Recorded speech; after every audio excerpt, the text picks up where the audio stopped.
Sure.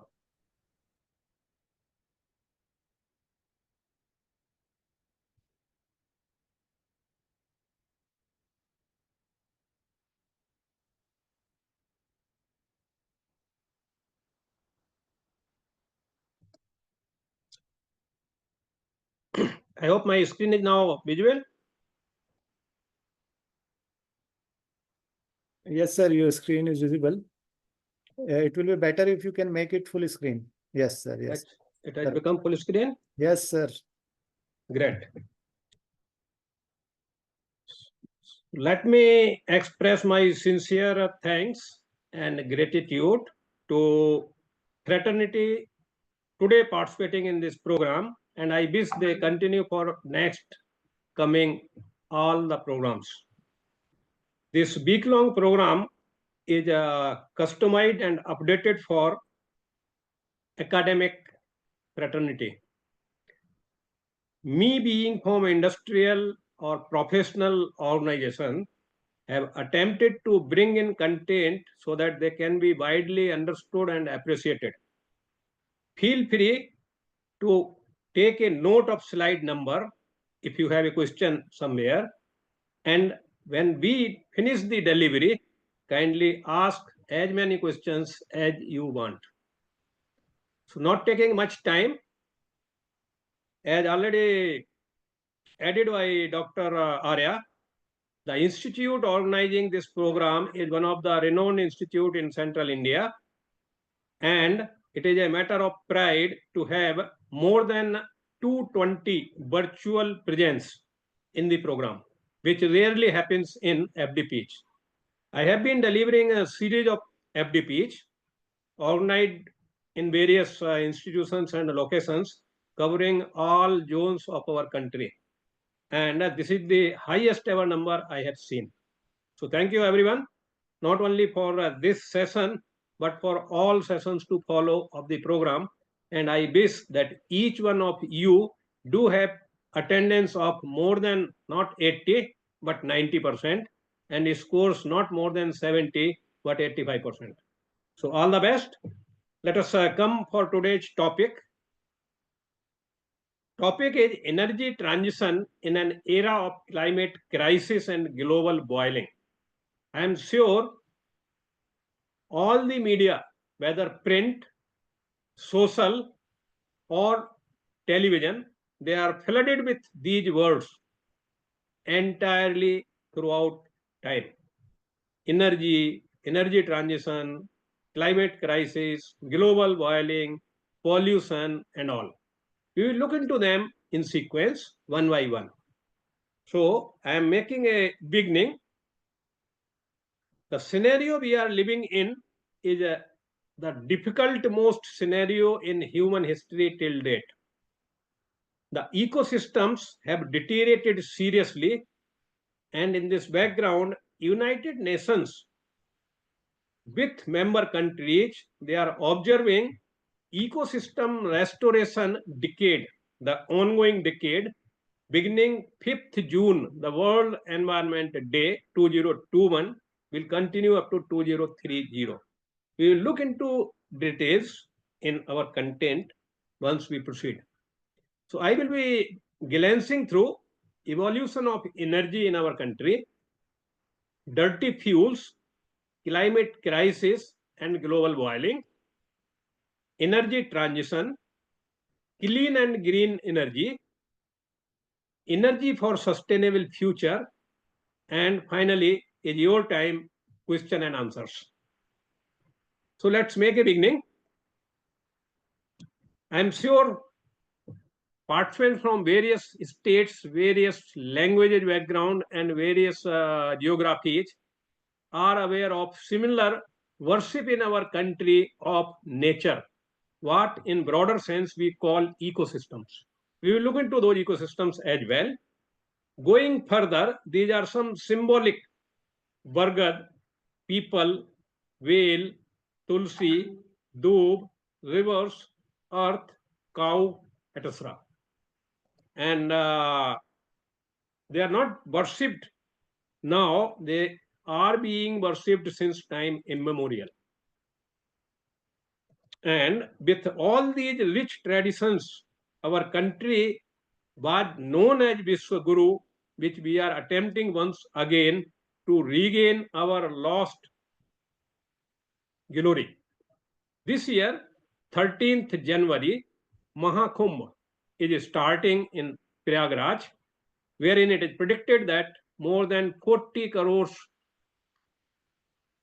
people will be visiting the holy Sangam and taking it not only dip, but millions are staying for entire duration of 13th January to 26th February.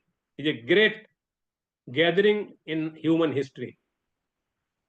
We call Mahatma Gandhi father of the nation, and he said more than a century before, Earth provides enough to satisfy every man's needs, but not every man's greeds. And herein comes why system has become unstable or ecosystems have damaged to the extent that United Nations is compelled to celebrate decade as a whole as the ecosystem restoration decade is in the background of mankind becoming greedy. Now, Dr. Arya mentioned about industrialization. So let me begin with a pre-industrialization area. The pre-industrial era, that's the time period prior to 1780, had a dynamic equilibrium of biodiversity and ecosystems. And human communities coexisted with diverse ecosystems, relying on the abundance of plant and animal life for sustenance. So these were the sources of sustenance. Now, energy and industrial evolution. Let's look into, to begin with today's topic. Industrialization began in 1780, as I have mentioned in beginning, and this lasted for first industry phase 1 for 120 years. During this period, mechanization began in its nascent stage, and power sources were power derived from water and steam generated using water and coal. So this industry phase 1, 120 years.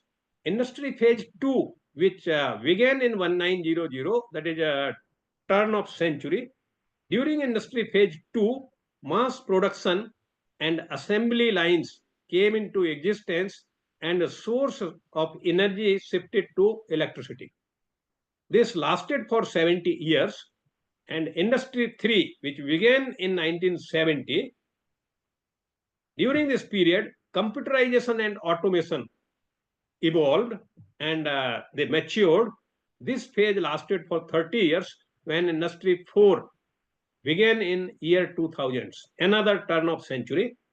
And during this industry 4, cyber physical systems, they came into being and they improved the efficiency and efficacy of processes and systems. Industry 5, which is about mass customization and cyber physical cognizance, cognitive systems. In fact, industry 4 is transitioning to industry 5 beginning 2020. Herein we see that the time period between different industry phases is continuously shrinking. 120 years to 70 years to 30 years to 20 years, maybe 15 years or 10 years, who knows? Time will tell. It indicates that change is only constant and change is inevitable. We must become catalyst and supportive of change so that we ourselves contribute positively and gain fruitfully. Coming to primary energy usage, a global scenario, most of the energy even today is being derived from dirty fuels. And the dirty fuels are oil, that is oil which is extracted from ground, petroleum products, then coal and natural gas. So these three are combustible fuels which on combustion releases the carbon dioxide and other components of greenhouse gases into atmosphere. These three together, they contribute 81% of energy.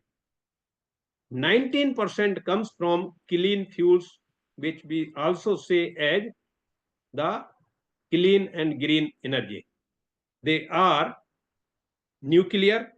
Nuclear is categorized as clean, not green, but it is surely clean. It do not produce CO2 while is a nuclear power station producing electricity. Then comes hydro generation. Then comes wind and solar. And finally, biofuels and waste converted into energy. Let me quote Madhya Pradesh and the place Indore, from where this place is, this webinar FDP is taking place. Indore, for the 7 successive years, is the cleanest city of our country. Recently, they have also added biofuel based conversion into circular economy, and they are running metro transport using gas produced from municipal waste. This is first of its kind plant in Asia. The G20 meeting, which was held in Indore, many countries, I understand there were more than 20 countries who visited this establishment and expressed their interest for technology transfer and using it in respective countries. Now, herein comes the overall presentation beginning 1965 up to 2022, and energy contribution from different sources. The bottommost is coal, followed by oil, then next one comes green, orange is nuclear, then comes hydro, blue one, and green are renewables. So with the time we see that quantum of energy requirement of mankind is on increase continuously, except a minor dip during COVID period, which subsequent to COVID period have again gained momentum and is continuously rising. So here in black line indicates the per capita energy consumption, which is reducing because of adoption and utilization of energy efficient gadgets and technologies, both in personal, professional, and industrial activities. Coming back to our own country, electricity production in our country began in year 1897, wherein 265 kilowatt hydro turbines became operational at Sidrapong, which is Darjeeling. So with this hydro station, electricity came into being in our country, and now we have the largest hydro station of our country at Tehri, which is in Uttarakhand, and this station is 2,400 megawatt hydro complex. I was fortunate to visit this place as well. As on today, if we talk, in our country, we are generating 46,968 megawatt using hydro sources. Next, coming to coal station, the first coal station of our country, it was in fact installed in the year 1920. It became operational and is Hyderabad, Hussain Sagar Lake. This station was existing before some years, about 10 years before, but now this is dismantled. So this station was 22.5 megawatt capacity. Now we have the operational indigenous power station at NTPC Vindhyachal, which is 4768 megawatt. And overall installed capacity in our country is 2,17,650 megawatt. These are coal stations. Next, coming to nuclear power stations, the first station, which was established in 1969, having 2 units of 210 megawatt at Tarapur, and now we have indigenously designed and constructed power station which is one of the most efficient nuclear power station, is a Kakra Power, having 2 units of 700 megawatt, which was commissioned in 2023. At present, we have a 8180 megawatt operational nuclear capacity in our country. With these background, let us look into what is the overall scenario of power stations in our country. India is the third largest consumer and producer of energy in the world. We have 269 operational thermal power stations. The thermal power stations include coal, lignite, and gas power stations. 197 hydropower stations, and their capacities are 47 gigawatt operational capacity. Potential of hydro in our country is 149 gigawatt. We have 800 wind power plants operational with 48 gigawatt operational capacity. We have 40 solar power plants, each of them are more than 10 megawatt, and capacity now is 94.2 gigawatt. We have 24 nuclear operating units or reactors with installed capacity of 8.18 gigawatt. We have 12 operational and 8 non-operational waste to energy plants in 10 states. We have 529 operational sugar factories generating electricity as co-generation. We have 5,40,000 solar irrigation pumps operational out of a target of 1 million under PM Kusum scheme. We have rooftop solar systems, integration in energy grid, and these systems are targeted to contribute 41.5 gigawatt by the year 2030. So briefly, Dr. Arya spoke about the scenario. I thought, let me put into full perspectives. This is the November 2024 update for last 9 years.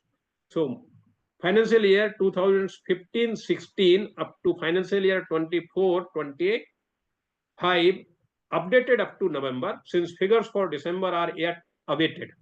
And these figures, if you are interested, kindly visit NPP National Power Portal or CEA websites from time to time. Here NBC, during the period 2016 March till November 24, thermal capacity increased from 2,10,675 megawatt to only 2,43,000 megawatt. That means during this period, there is the ever least addition in thermal capacity in our country. In fact, addition being there, but decommissioning of power stations are parallelly continuing. That's why the impact of capacity addition remained marginal. The most inefficient units which were installed during the year up to 1980, they are progressively being taken out of grid because of their operational performance on efficiency and pollution parameters. Nuclear power capacity increased from 5780 megawatt to 8180 megawatt. Hydro from 42783 megawatt to 46968 megawatt. Wind capacity from 26777 megawatt to 47959 megawatt. Solar, herein comes the most exponential growth. 6763 megawatt to 94168 megawatt, which is almost 14 times, more than 14 times. Renewable energy in all forms increased from 4594 megawatt to 158552 megawatt. So thermal, we have seen marginal increase of somewhere 32,000 megawatt, but renewable have increased by more than 109,000 megawatt. total capacity during this period increased from 305 gigawatt to 457 gigawatt. We discussed about dirty fuel and clean fuel.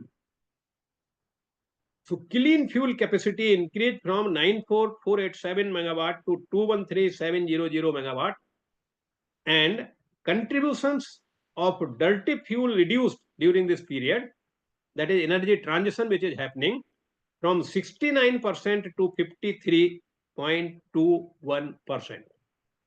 And clean energy contributions, they increased from 31% to 47%.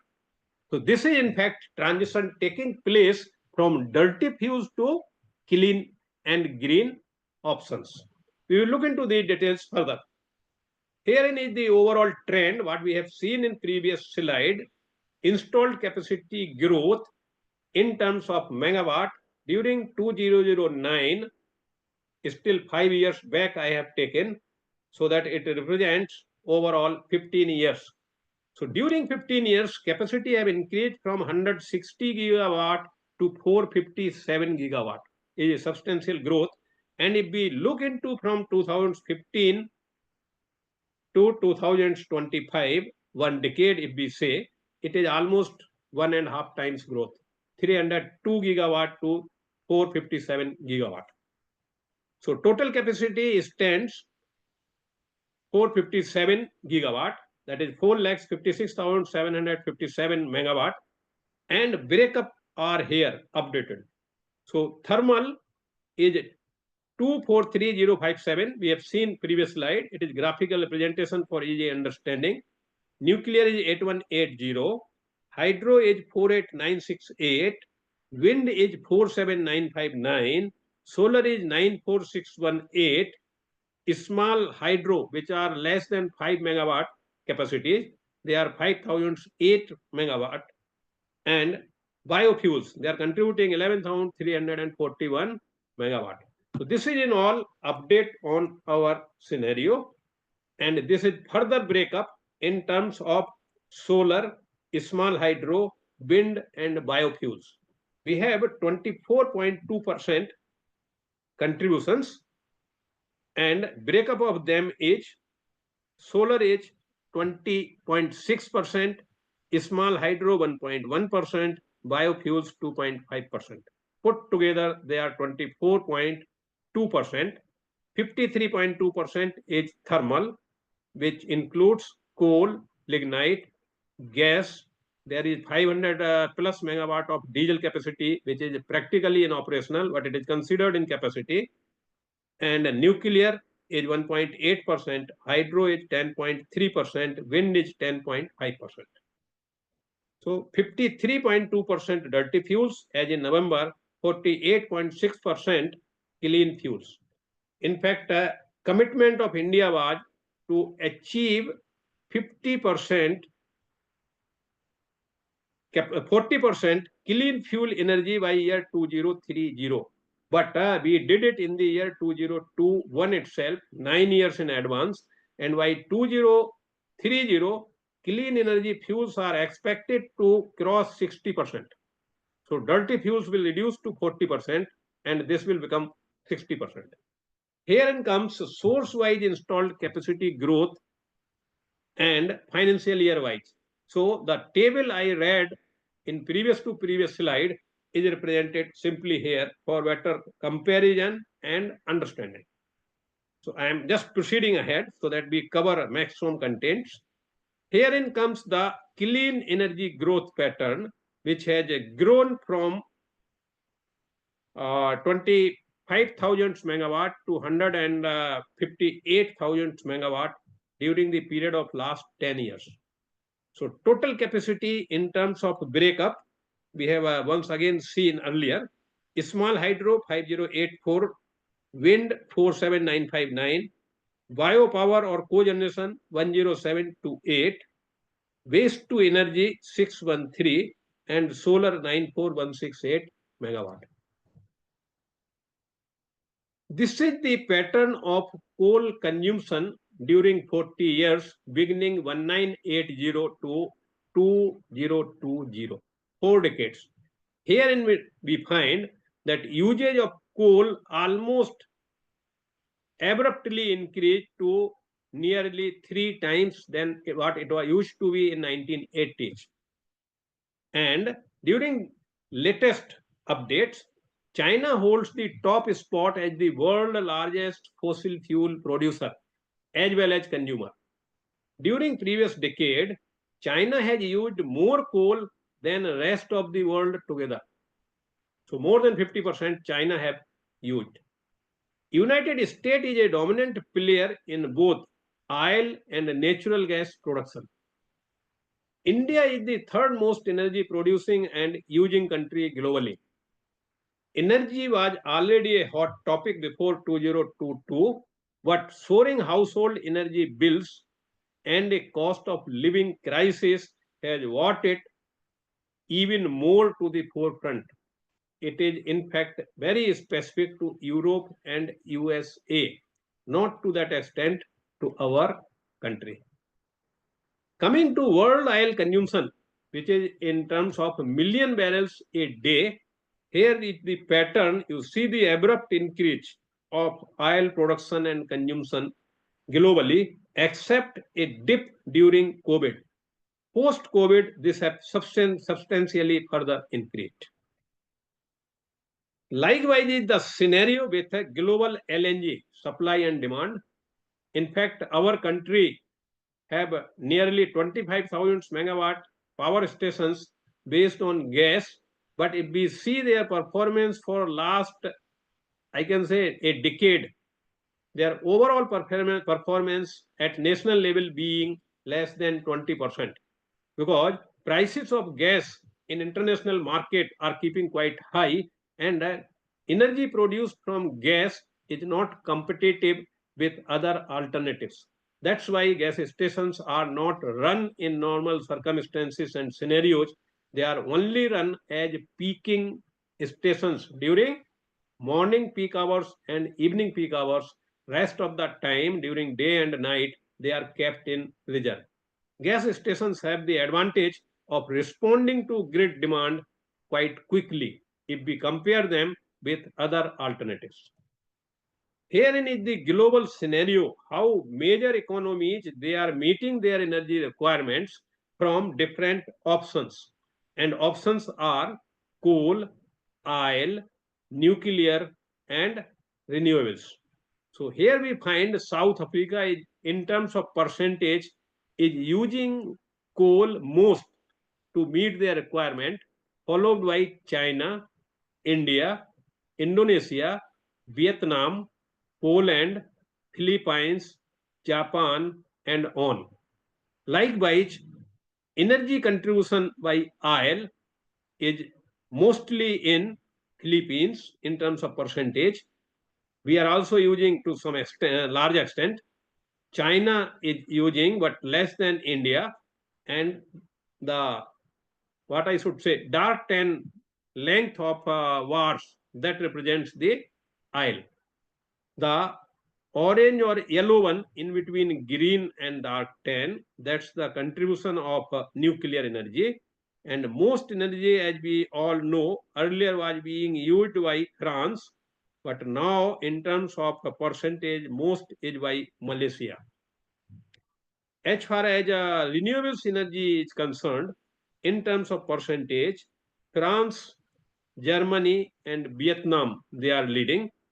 In India also, substantial progress has been made, but in terms of absolute numbers, we are fifth. So fossil fuel is the most energy contribution option. South Africa, China, India, they are using the most fossil fuels for meeting energy requirements. The least fossil fuel used countries are France, Ukraine, UK. You will all be surprised to note that during the month of September, United Kingdom, UK, they have closed their last running coal station.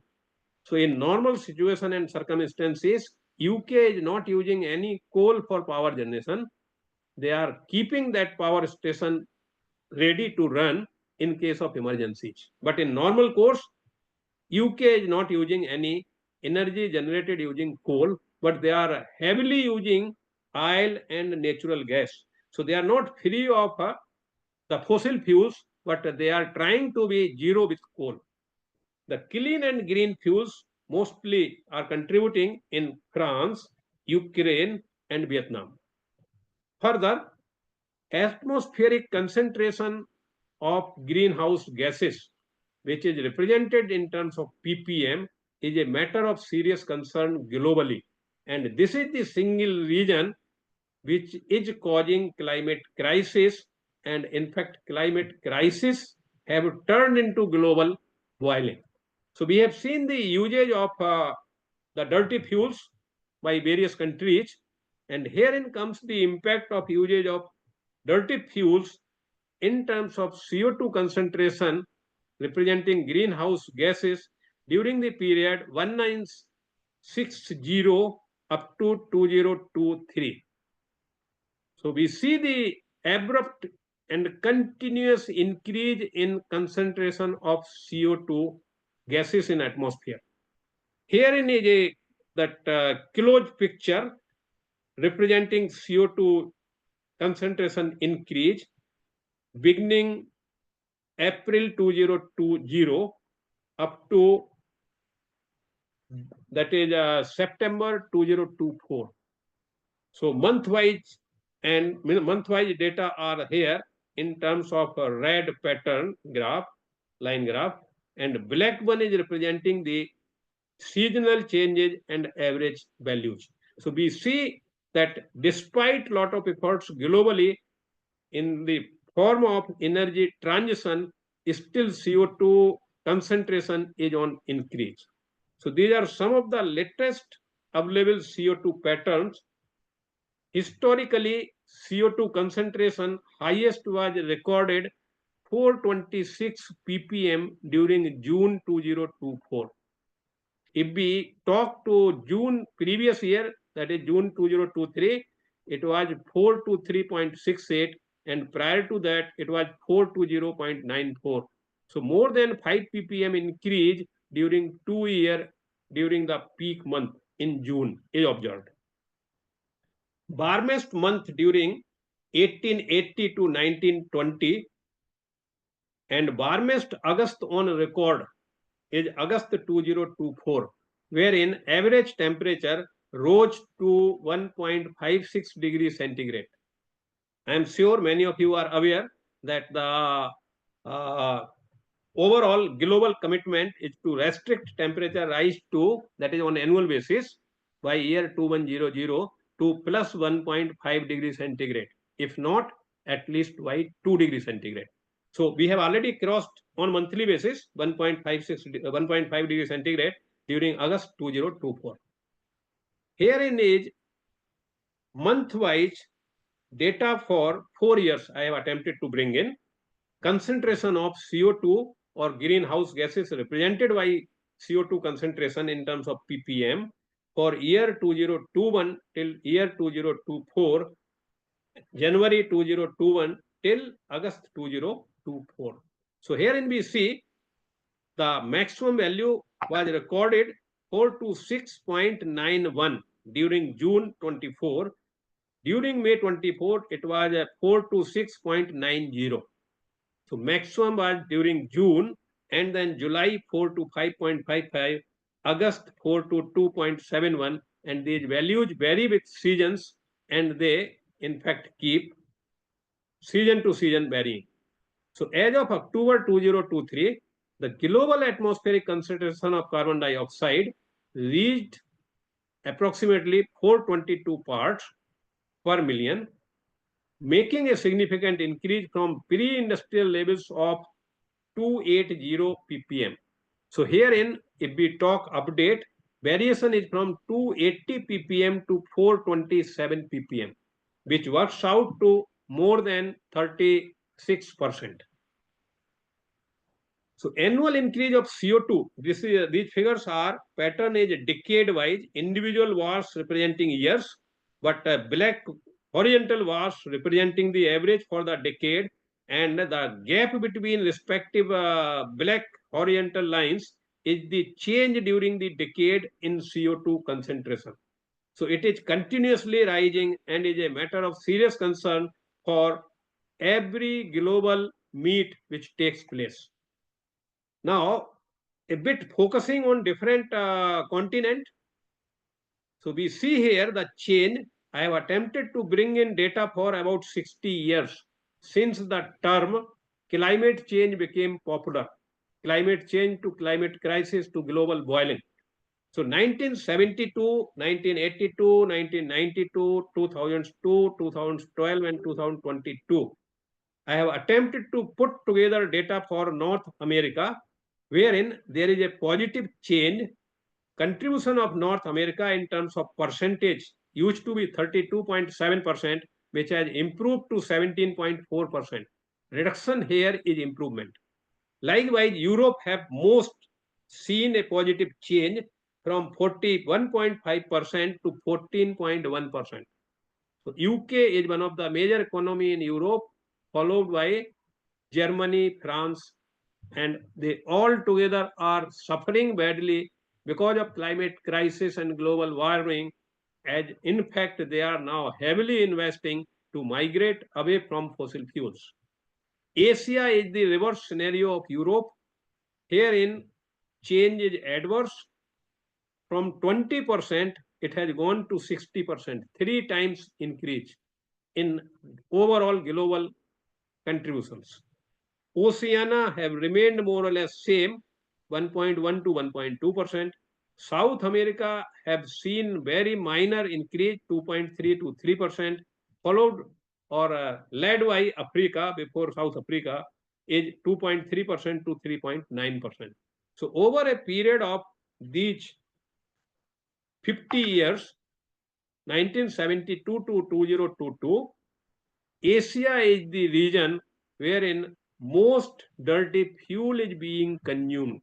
Now, looking into the breakup, and these breakups are for major economies globally now. So, China, during this period, 1972 to 2022, their contribution increased in terms of million metric tons of greenhouse gases released in atmosphere from 1003 to 11397. So that is almost 11 times increase. USA increased very minutely, 4757 to 5057. So increase of about 400, which is less than 10%. It has earlier gone up to nearing 6,000, but subsequently it has seen reductions. In case of our country, it has also followed the same pattern as China, increased from 208, 10 times more than that, rather, I will say 208 to 2830. So 14 times we can say. Middle East have seen variation 419 to 2678. Russia, it has minutely reduced, almost remained same, 1667 to 1652, and Japan from 906 it increased to 1054. So Japan is one of the most energy efficient economy, followed by I can say USA, then China, India, Middle East, and Russia. So I thought that let me drill down and update you who is contributing the most. So herein comes the effect of increase in concentration of greenhouse gases into atmosphere. These are the temperature trends taken from different sources put together for 1850 till 2023, and herein we find that year on year basis temperature being varying, averaging minor change increase positively between 1850 till 1965 or 1970. Then onwards, this change has become very fast. That's why I have attempted to put in previous slides data taken from 1972 for 50 years till 2022. So these 50 years been quite concerning years, wherein global boiling, this term was used for the first time by United Nations Secretary General on 27th July 2023, that's last year, while he was addressing the United Nations General Assembly. I have mentioned earlier that warmest month in history up to now is August 2024, recording temperature of plus 1.5 degrees centigrade. The warmest, the hottest decade on record is 2011 to 2020, previous decade. The hottest years in history, these are the years.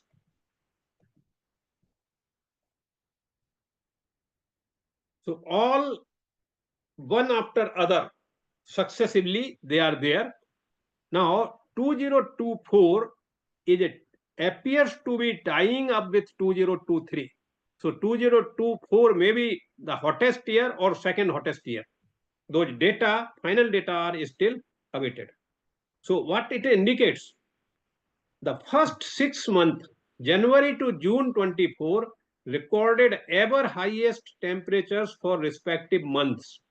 So that's why we are now living in the era of global boiling, and survival of mankind is under serious threat. We must collectively understand, appreciate, and act, else it is going to be too late. Now, climate crisis. What are the causes?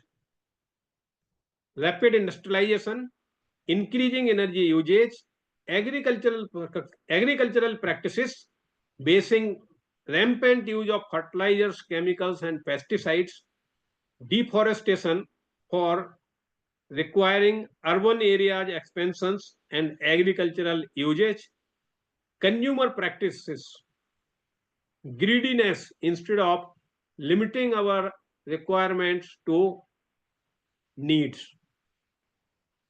livestock, that most of the people globally are turning, they were turning non-vegetarian, but now trend appears to be saturating and reversing.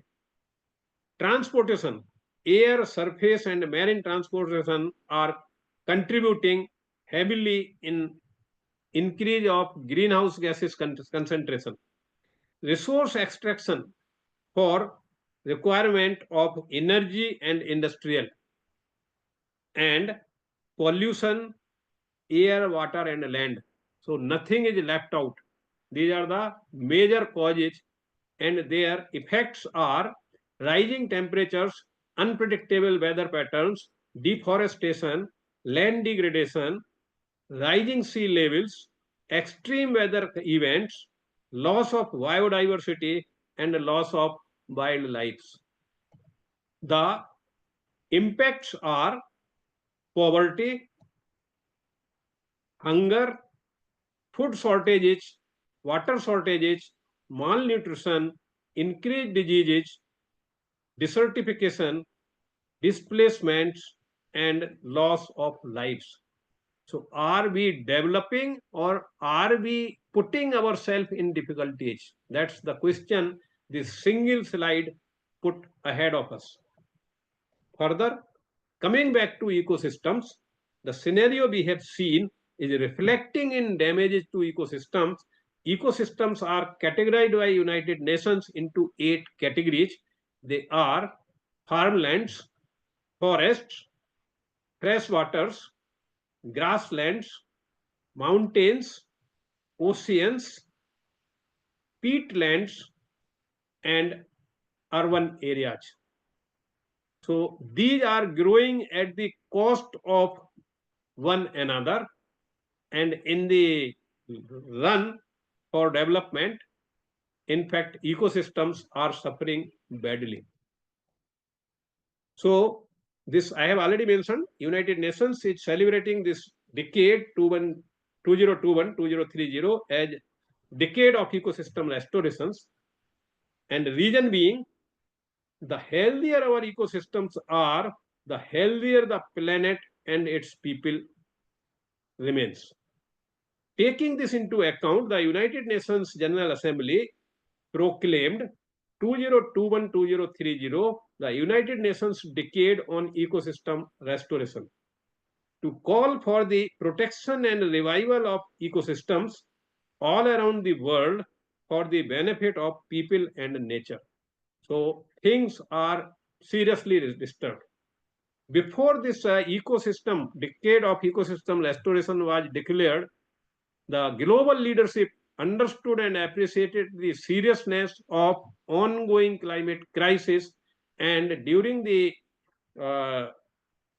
that September 2015, the United Nations General Assembly they adopted the 2030 Agenda for Sustainable Development, which has 17 Sustainable Development Goals. And the principle behind Sustainable Development Goals is leaving no one behind. I am sure these goals are known to you at large, else it is one program in itself. So I will not be going in detail. I thought just let me touch what has happened and is happening at global scenario. So sustainable development is only possible through adequate availability of energy, since energy is required for each of our activity, whether we talk personal, domestic, corporate, academic, industries, whatsoever comes to our mind, we require energy one way or other way. So that's why energy is critical for development and energy is critical for sustainability. So this objective of leaving no one behind can only be achieved and become a reality if energy is available adequately, and energy is available from clean and green sources, not from dirty sources. So here are the sustainable development goals 1 to 17. What is happening up to year 2024? Goal wise number of projects cumulatively taken to address these issues. They are collective goals and goals wise projects undertaken globally. Now, I am touching sustainability before proceeding further. So, sustainability is a societal goal that broadly aims for humans to safely coexist on planet Earth over a long time. And the four pillars of sustainability are human sustainability, social sustainability, economic sustainability, and environmental sustainability. So, not going further deep in detail, let's look into what is the scenario. So, if we look into these different quadrants of sustainability circle, we observe the quadrant 1, which represents ecology, has suffered the most. It scores 31 out of 70, which is less than 50%. And there are 7 elements, major indicators within each quadrant. Out of them, most have suffered. They are emission and waste, which scores only 2 out of 10. Materials and energy, 3 out of 10. Water and air, 4 out of 10. Habitat and food, 4 out of 10. Flora and fauna, 5 out of 10. Construction and settlement, 6 out of 10. And places and spaces, 7 out of 10. So overall score 31 out of 70, which is just 44%. Deterioration has crossed 56%. So serious most situation in terms of sustainability. Second quadrant represents culture. Herein 58 out of 70 is the score. Deterioration is 17%. So this is still quite healthy. Political or governance score is 77%. Economics or industrialization or well-being, what we use as term, deterioration is 24% with a score of 76%. Then coming to the global most talked terminology, that is a net zero. The world can reach net zero emissions by 2050 but it requires major changes according to latest study report published by United Nations Environment Program. Our energy systems will need to be totally transformed. The International Energy Agency report, they publish it as net zero report, says huge decline in the use of coal, oil and gas is essential.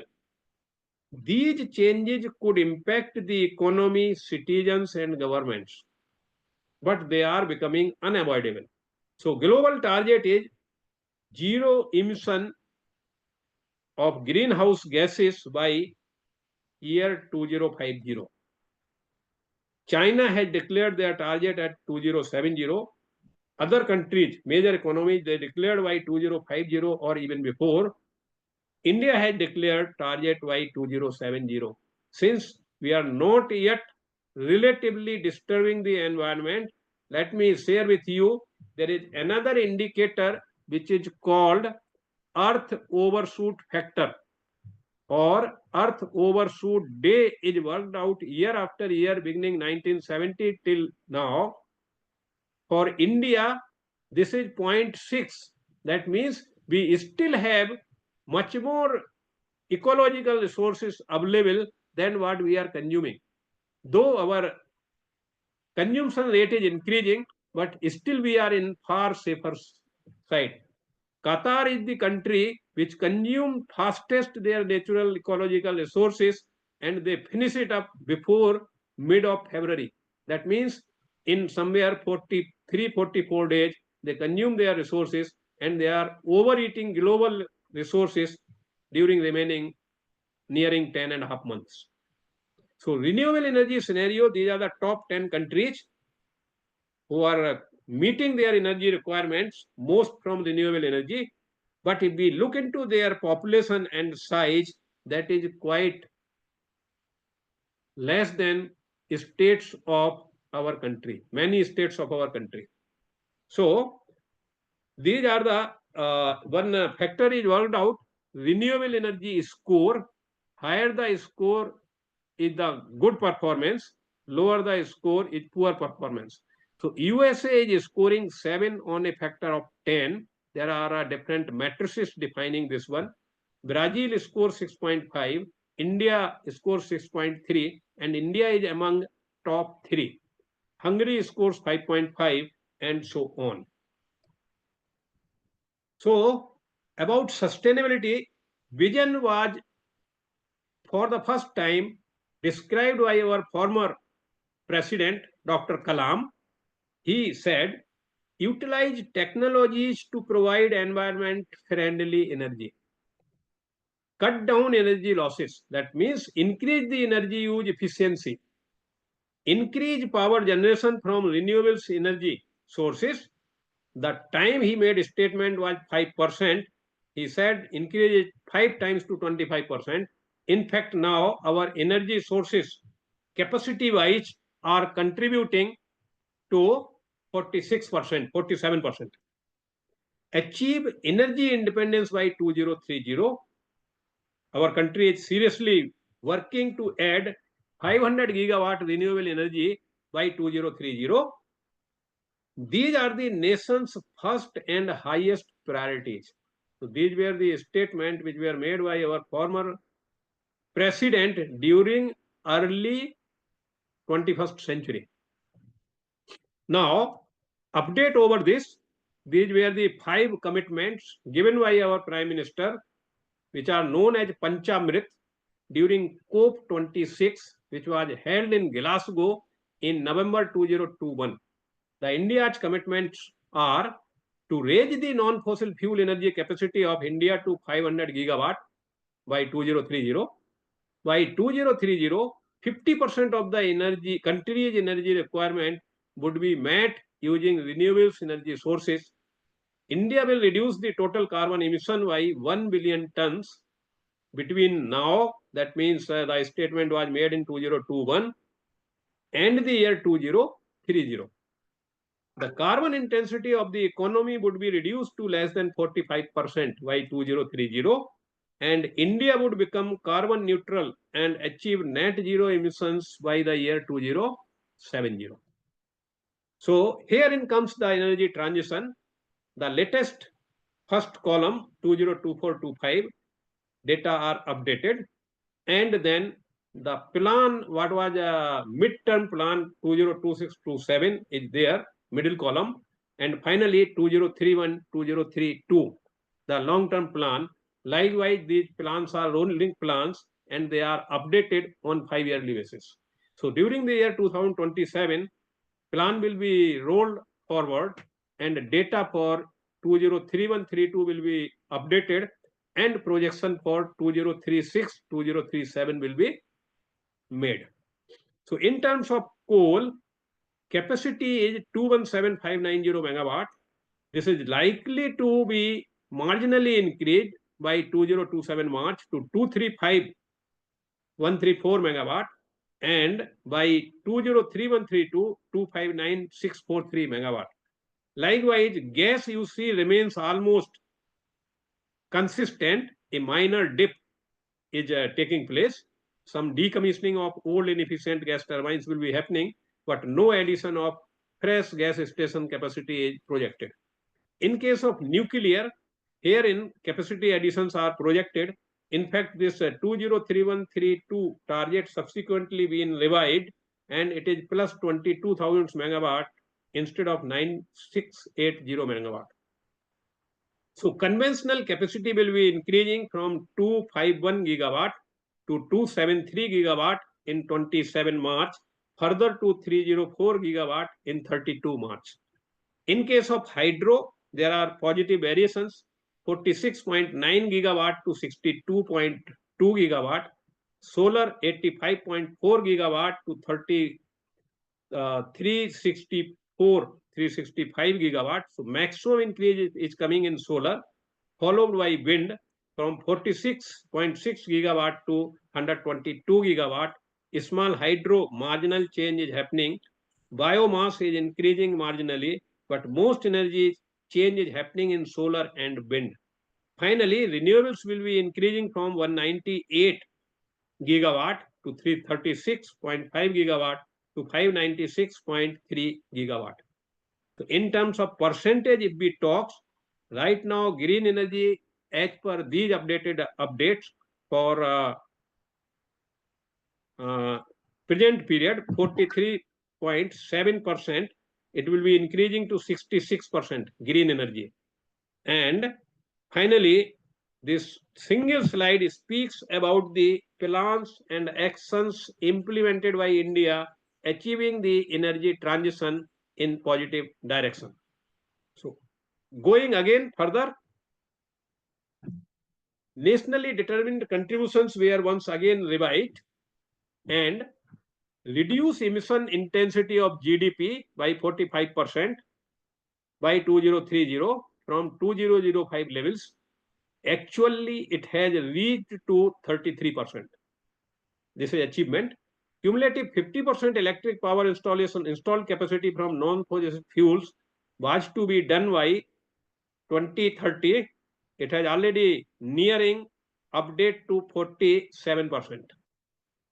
Achieve long-term target of net zero by 2070. So a lot of things are being done here, and the decision on enhancement of nationally determined contributions demonstrate India's commitment for decoupling of economic growth from greenhouse gas emissions. So this is a big achievement. Now I am taking you to some present day scenario. Kindly stop me whenever you feel, because I have already addressed the topic. But if time allow, I will take up some new contributions what India is in fact increasingly working upon. We are all aware that NCR region, that is Delhi and surrounding 200-kilometer area or geography, seriously faces environmental emergency during the month of October middle onwards up to January every year, and region being open burning of crop residues, mostly in Punjab, Haryana and Western Uttar Pradesh. Now, government has rolled out a plan which is known as Mission Samarth for converting biofuel waste into biofuel pellets. which are fit for usage in coal power stations. So herein, you might have visited some of the coal station. Coal yard appears to be like this. Here, this is not coal yard, this is biofuel pellet yard. Just pardon me.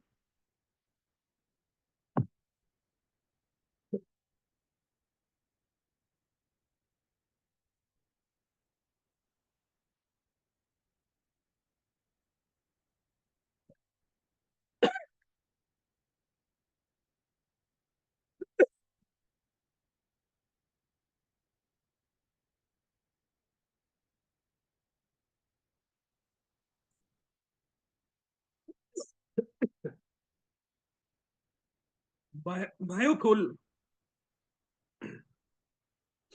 these biofuel pellets by properties, by GCB, they are very friendly to coal, and in fact they mixes with coal. As a result, Government of India have notified a mandatory policy applicable to all the coal stations to use up to 7% biofuel pellets. And all out efforts are being made. Up to now, out of 269 coal stations, plus 50 stations have started using biofuel pellets. As a result, increasingly, biofuel waste will get utilized as biofuel pellets.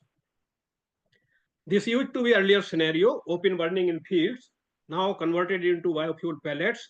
Side by right side, we find biofuel pellets mixed with coal, and they are being fired into coal station, carried by conveyor to bunkers.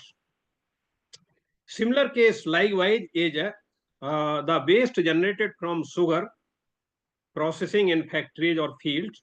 Mostly it was being burnt openly. Now this is also converted into biofuel waste. And ethanol. Ethanol is a fuel which is friendly to petroleum products, is being mixed in our petrol we use in our two-wheeler and four-wheeler. Now ratio has crossed 15%. It is likely go to 25% by March 2026 and 30% by 2030.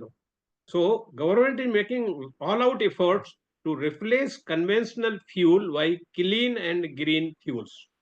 So this is one of the factory, one of the plant of Indian Oil Corporation, that is a 2G ethanol plant which is existing and operational at Panipat along with their earlier existing Panipat refinery. So call of the changing time age, this is concept India have propagated, popularized globally. One sun, one world, and one grid. So India is talking integration of all the countries through global grid. And global grid will be facilitating transfer of energy from one part of the world to other part of the world, mostly generated from solar energy. Since sunrise and sunset timing, they vary from location to location. So these are different pillars, and this is in fact the concept what India have proposed. India proposed to integrate our country initially with Europe, this UAE, Jordan, Saudi Arabia, crossing this Middle East, and then going up to the Europe. Later on, other continents will also be integrated. So during G20 held last year in our country, India Middle East corridor concept is agreed upon, and this will be further spreading like what is here, global energy grid. So these are the creative and thoughtful ideas which are promoted and propagated by India. Herein is the world largest solar power station. You will be surprised, it is in India. This is a Wadla solar park of 2245 megawatt, which is operational, the world largest solar power plant. Herein is the Muppandal wind farm in Kanyakumari, Tamil Nadu, which is 1500 megawatt. Now, integration of two together, solar and wind, that is solar wind hybrid renewable energy complex, is in Jaisalmer, Rajasthan, wherein 600 megawatt is solar and 510 megawatt is wind. So they complement each other. If we look into their operational load curve, this technology is developed by India in-house, NTPC in particular, beginning with 1 megawatt at Kawas, that is Hajira in Surat, Gujarat. During year 2015-17, this 1 megawatt solar floating station became operational. Now, energy generated of this plant is at presently being used for producing green hydrogen. And that produced green hydrogen is being mixed in NTPC Kawas colony along with LPG. So hybrid of LPG and hydrogen, that policy is rolled out by Government of India. And shortly we will observe that green hydrogen will be fed into LPG grids and made available to consumers.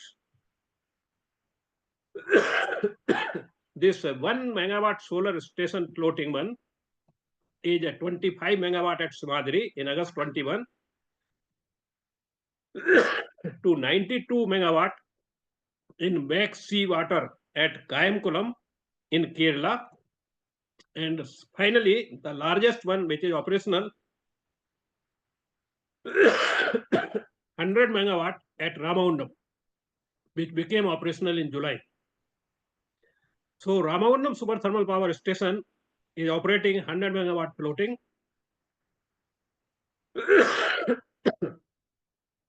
This is India's largest sea backwater, which has achieved capacity of 102 megawatt. So extension of earlier existing power, solar power in backwater of sea at Kayamkulam. Now we are all aware that solar rooftop distributed generation is being promoted by Government of India. A scheme is rolled out and country-wide efforts are being made to achieve solar home-based capacity of 43 gigawatt. Solar pumping distributed generation systems, now they are being integrated with the grid. And during the time when solar pump are not required for irrigation purpose, generated energy will be fed to or is being fed to the grid. So I am sure many of you are aware about International Solar Alliance. This is the initiative of Government of India and in fact in partnership with France. And by now you will all be happy to know that number of member countries of ISA are nearing 120. So distributed wind energy generation is also being planned the way solar home rooftop systems have come. So in coming time, we will observe that solar rooftop with a wind rooftop and hybrid of them to further improve the efficacy and efficiency of installed systems. Now, India is developing modular nuclear reactors, which will be manufactured in dedicated designated factories in a small capacities. They will be ready to be transported and installed in factories requiring energy, say in terms of more than 10 megawatt. So nuclear modular reactors in 5 megawatt, 10 megawatt, 30 megawatt and 50 megawatt capacities will be rolled out progressively. So offshore wind energy, India has a coastal line of 7,600 kilometers, which is the largest coastal line in any country globally. And India has the potential of generating more than 700 gigawatt of energy only from solar, so only from offshore grid option. So two projects are taking place now. They will be starting on ground, each of thousands megawatt, one in Gujarat and other one in Tamil Nadu. And slowly and progressively in various locations, we see offshore wind farms becoming visible. So that offshore and onshore wind turbine capacities are evolving and increasing with evolving technologies. And as on now, 16 megawatt single gas turbine capacity of 16 megawatt is operational. 25 megawatt testing is completed and manufacturing is beginning. So each wind turbine up to capacity of 25 megawatt will be visible in offshore wind farms. So we are in fact transitioning to very fast towards green energy. These are details of evolving technologies. Since we are nearing completion of time, I am not going in detail. Another big potential with India, which we can exploit along seashore, waves energy. So waves energy technology is picking up fast, it is maturing, and we will be in a position to make use of this wave energy also during time ahead. Tidal energy is another energy available in sea, lakes, etc. And these are the turbines which are now under test being operated, and on achieving success in this option, they will be contributing greatly, generating green energy. Herein is satellite power grid, transmit power globally. So solar power system is there. In between, we find the white post along with a globe on that. So solar energy is getting concentrated on this globe and it is transmitted like microwaves, and this can be directed from any point to any point globally. So things are evolving very fast and they are taking shape. Likewise, we have enough potential of 10 gigawatt to exploit geothermal power. So geothermal power been available but not exploited. Now government has come out with a policy to make use of. We are mining coal in different places, in different states. Now coal bed methane, otherwise it gets escaped to environment and adds to greenhouse gases. So government has come out with policy to use this coal bed methane gainfully and as a fuel for generating energy. Green hydrogen is another buzzword which has immense potential. India is making significant strides in the green hydrogen sector, positioning itself as a global leader in this emerging industry, green hydrogen. India is ahead of other countries in the green hydrogen sector, which is highlighting the government's commitment to this clean energy source. Pilot project in Kerala has been awarded, wherein 34.8 crore is being funded for a green hydrogen pilot project, wherein total estimated cost is 40 crores. So almost we can say 90% is funding. Reliance Industries, they plans to utilize about 3 gigawatt of solar energy to generate 400,000 tons of hydrogen, aiming to produce the cheapest hydrogen globally. Hard to abate sector is steel production. So Green Steel Initiative Government of India have launched. The Ministry of Steel is preparing a green steel mission draft with an estimated cost of rupees 15,000 crores to help the steel industry reduce carbon emissions. These are all required for fulfilling our international commitments. So this green hydrogen mission is launched in January 2023 with an outlay of 19,744 crores, and the mission aims to develop a green hydrogen production capacity of at least 5 million metric tons per year by 2030. Add about 125 gigawatt of renewable energy capacity to produce green hydrogen, attract investment of over rupees 8 lakhs crore under this mission, create over 6 lakhs jobs, reduce fossil fuel imports by over rupees 1 lakhs crore a year, and abate nearly 50 million metric tons of greenhouse gases annually. So with these, almost I am completing. This is known technology for quite long time, pumped storage systems.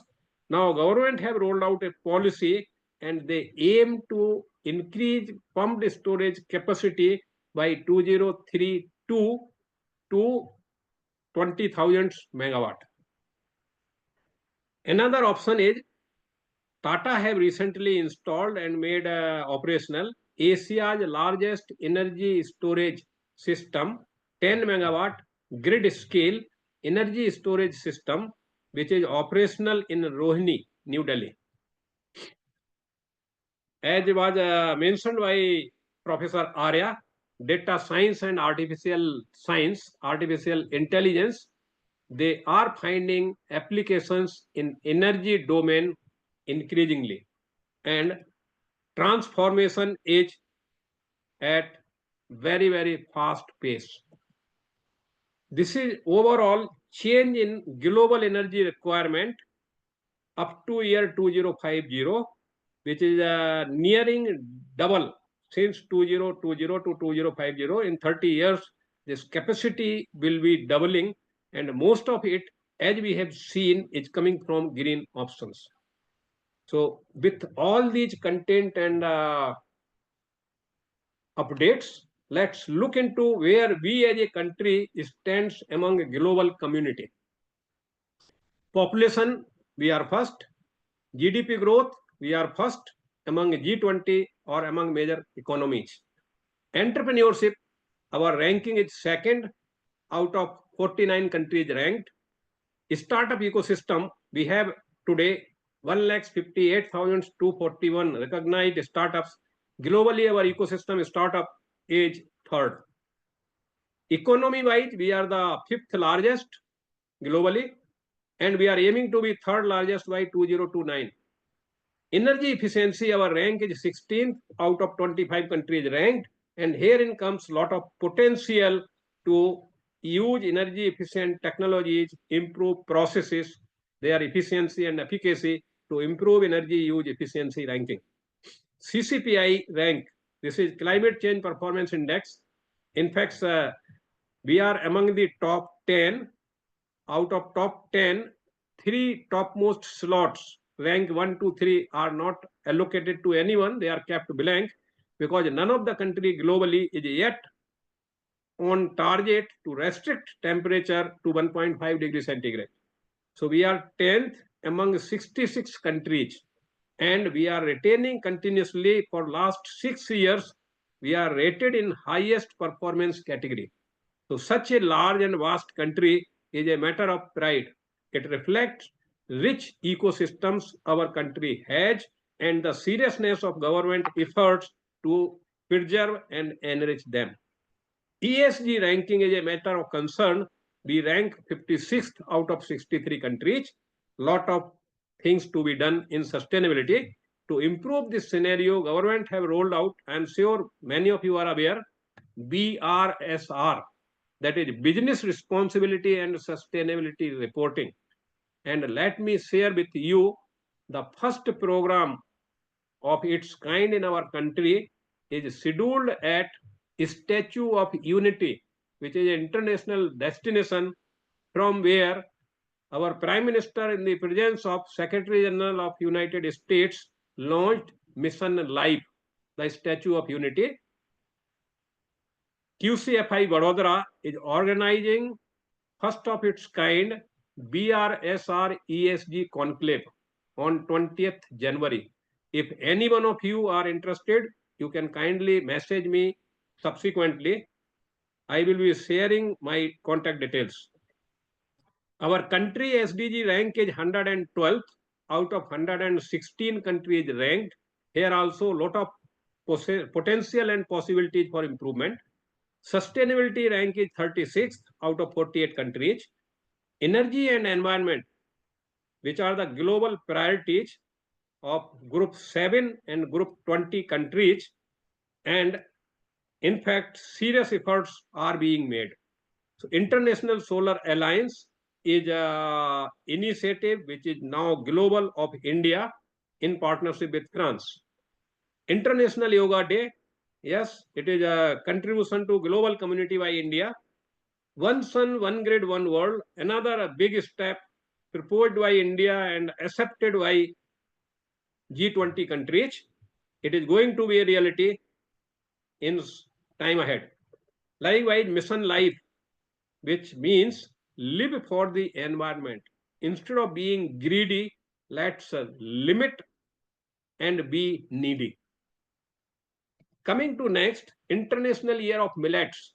Now, you will be all happy to know that India is having more than thousands startups working on millets, and India is exporting millets globally. India is a second most producer of millets globally. India, Middle East, Europe Economic and Energy Corridor, we have seen the concept. Definitely it is going to become a reality. With all these efforts and initiatives, India is increasingly contributing in restoring ecosystem, which is the mission of United Nations for this decade. With these content, let me thank you everyone of you and call what our great spiritual saint Swami Vivekananda ji said, the greatest sin is to think that we are weak.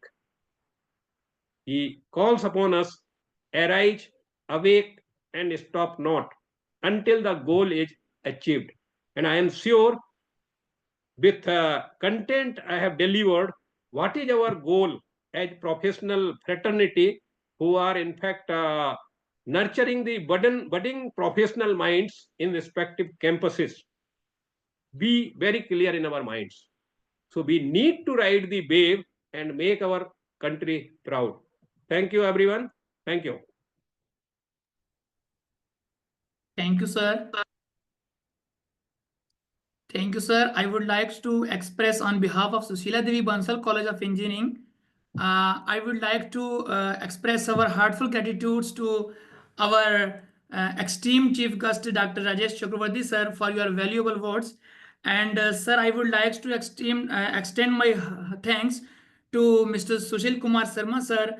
Sir, your session on energy transition in an era of climate crisis and global warming, boiling. So you give the knowledge of ecosystem restoration, sustainable development goals, climate change, green energy, satellite power, grid and transmit power. Sir, your valuable contribution has greatly enhanced the learning experience of all the attendees. I special thank to you, sir, and all the faculty members and participants for their active participation. Sir, your presence today has added great value to this program. We truly appreciate the time and efforts you have taken to be with us for sharing your valuable insights and experience. Your words has inspired us and we are grateful to you, sir. Once again, thank you all of you and thank you, sir. In fact, I still see there are more than 200 participants, though I have taken a bit more time, no doubt about it. But if there are questions, I am freely available to respond right now. Okay, sir. Okay, if there is any questions, please raise hand and tell the question.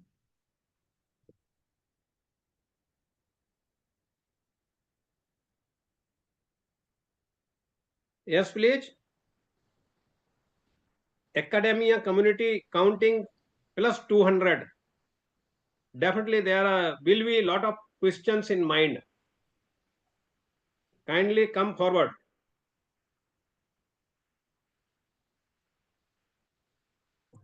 I can be reached. I have shared my WhatsApp number or mobile number along with my email ID. And there are plus 30 topics which I am delivering globally. I have already delivered programs in 8 IIMs, 6 IITs, 5 NITs, 26 universities, 15 institutes of eminence, and number keep increasing.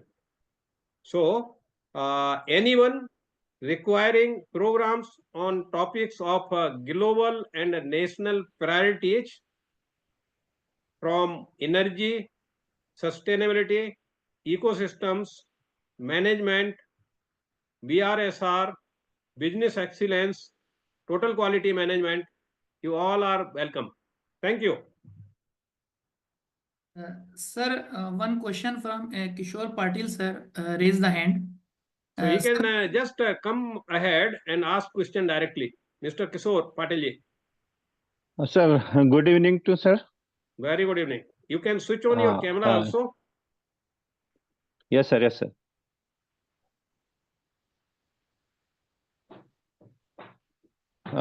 It is not allowed to me.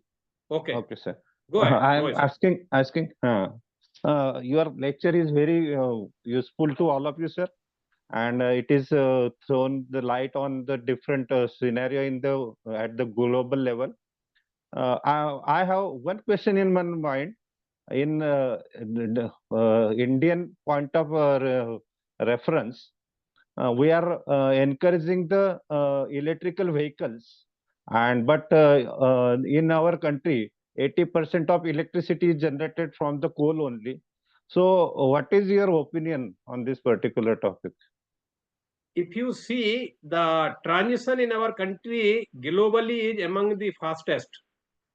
And this year, we are likely to add somewhere more than 20 gigawatt green energy capacity. So we are not adding much dirty fuel waste capacity. We are mostly adding clean and green fuel waste capacity. So solar energy pattern is that it is available for very limited number of hours, and that also vary from season to season, place to place. So this energy is available in abundance. And electrical vehicles, definitely once they run on electricity, they will not be producing pollution in areas which are most polluted. So our countries, if you have visited recently, say Delhi or Bangalore, or even for that matter Hyderabad, what is the overall scenario? The NCR region is termed as O1, ppm level, or what we call the quality index, AQI, against limit of 50, it is crossing 3 digits, 999. It is running beyond scale. So in such a scenario, electrical vehicles, in my personal opinion, are very positive step and initiative, and we must also support this initiative if we are thinking for changing to vehicle, new one. Let's go for electric.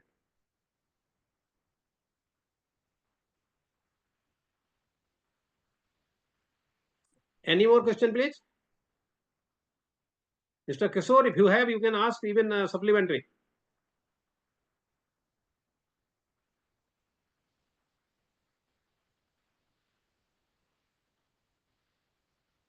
Hello.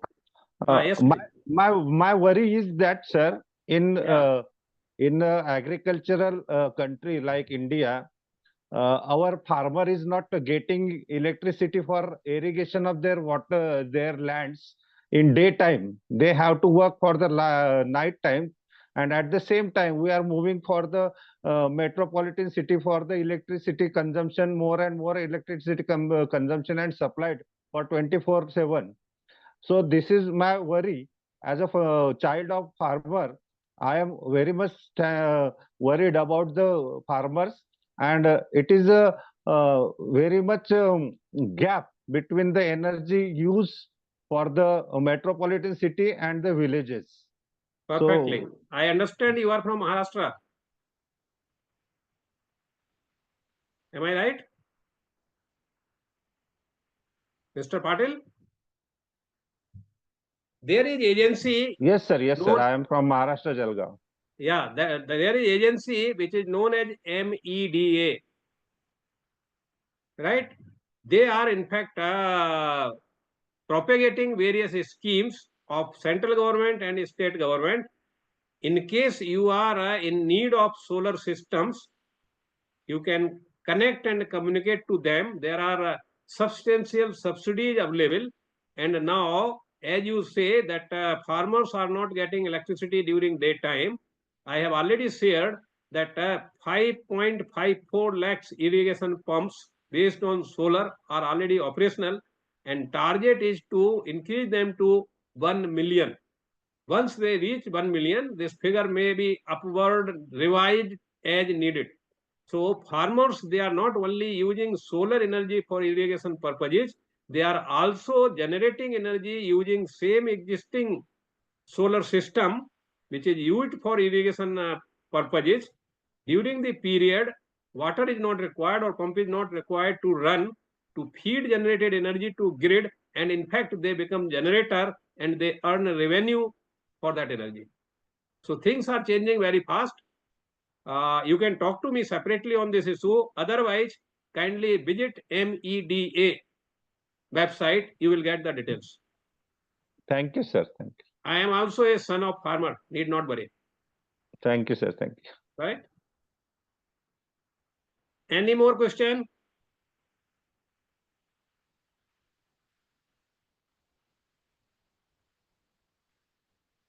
So I am worried. There are still 200 plus connections and only one question from one participant. That's all. My contents are understood or not? Let me ask you, whosoever are present, kindly raise the hands. What I have delivered, they are. You can comment in.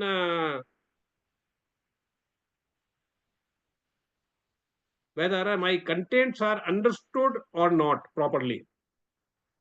You can put up your reactions in chat box.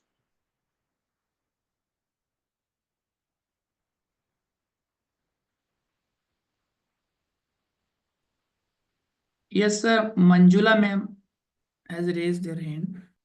Okay. She want to ask a question.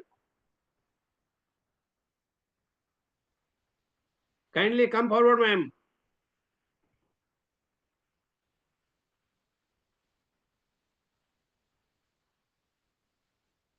Yes, Madam Manjula. Manjula ma'am, please ask your question.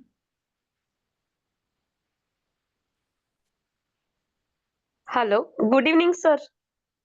Good evening, madam.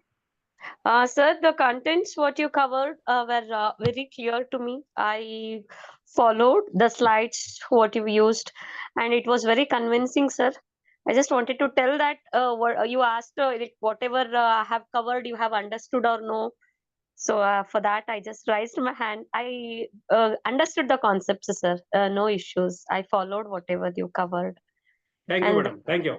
concept of sustainability and all those things were very clearly explained, and floating solar point, all those the concepts which are really trending in the area of power system nowadays were clear to me, sir, what you explained. Thank you, madam. Thank you. If you have a Thank you, sir. question, you can also ask. And no, sir, no such questions. So thank you, sir. Thank you. Thank you, madam. Thank you, sir.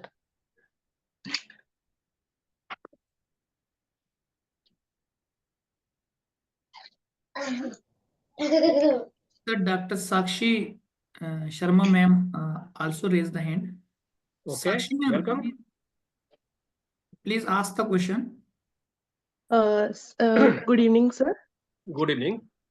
So my question is that what are your views about the nuclear fusion? It can also one of the way to solve the energy crisis and to achieve sustainable development, because the byproducts in nuclear fusion are very they are not harmful like helium. And I would just want to know about your views on nuclear fusion, because that project is going in France, and India is one of the country contributing to that project. And you might have heard about it, Yeah. that ITER project. Nuclear Correct. fusion is going on, and I just want to know, it can it be one of the way to solve the energy crisis that are likely going to be happen in the near future? Definitely, madam. Say two initiatives are there in nuclear.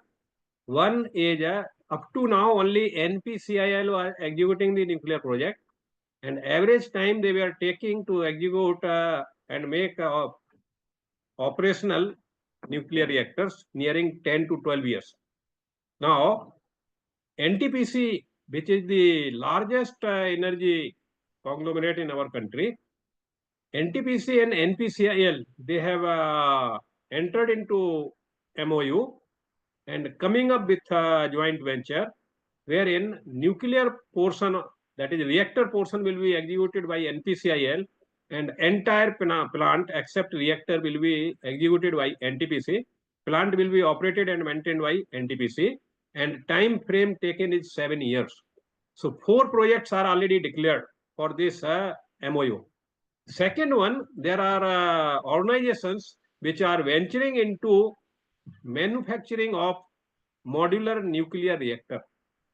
You are aware that our technology is thorium based, which is quite safe than uranium. And yes, India and France, they are working together on nuclear fission.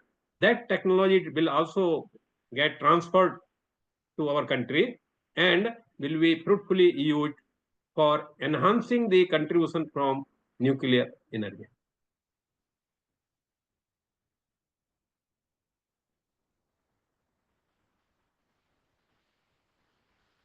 You have any other question, Dr. Sakshi?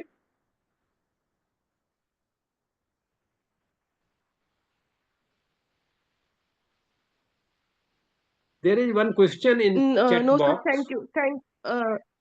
Thank you, sir, for sharing your views on nuclear fusion. It's nice to heard your we had heard your talk, and it's nice to be one of your viewers. And thank you so much for enlightening us on this topic. Thank you, sir. Thank you, madam. Thank you. There is one question. As individual, how we can contribute to serve India to accomplish as eco-friendly country? Can you throw some insights? Yes. See, mission life. May I just ask a simple question? How many of us know? Mission life. Mission life aims at individual contributions. That is, live for environment. Let me share just 2 perspectives or 2 questions relating to each one of us. First one, the wardrobe we have is overcrowded. And if we work out the utilization factor of our wardrobe, I am sure in more than 90% cases, it will work out to less than 30%. That means 90% of us are possessing clothes more than 3 times than really what we require. So if we can optimize on our wardrobe, we will not only be saving money, we will be directly and indirectly contributing for ecosystems. Likewise, second question again is similar to everyone. Every one of us do have shoe rakes. So if we work out the huge utilization factor, I am sure it is going to work out not more than again 30-35%. So all these, they are produced using the natural resources, and natural resources comes out of ecosystems. So if we can reduce our own requirements from greedy perspective to needy or optimum requirements, we will be greatly contributing in enriching the ecosystems. Am I right? You agree or not?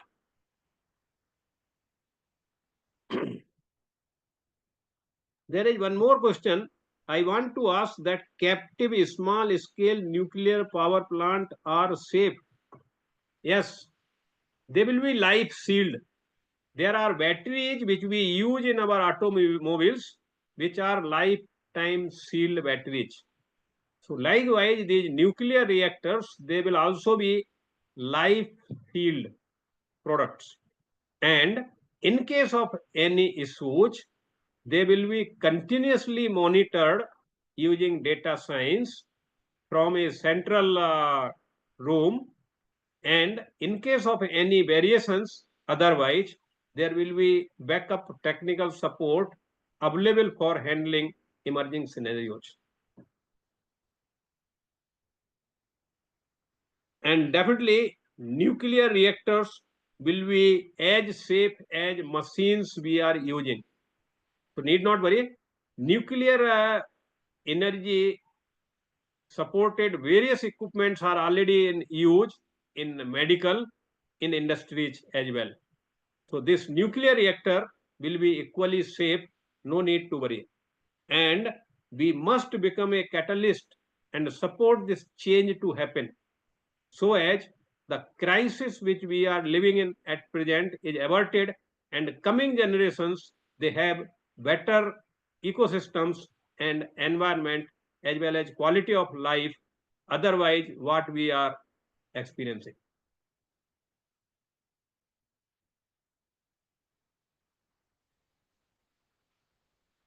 Anything else? Otherwise, I find the questions I have attempted to answer, and there are responses. Whosoever have raised the answer, the question, that yes, they are satisfied.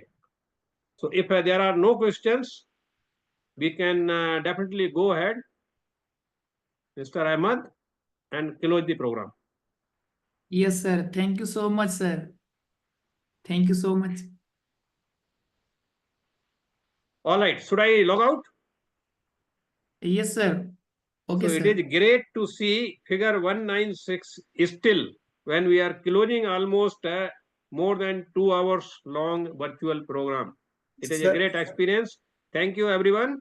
And I expect the potential responses on my email and WhatsApp, and I will definitely respond without fail. If you are looking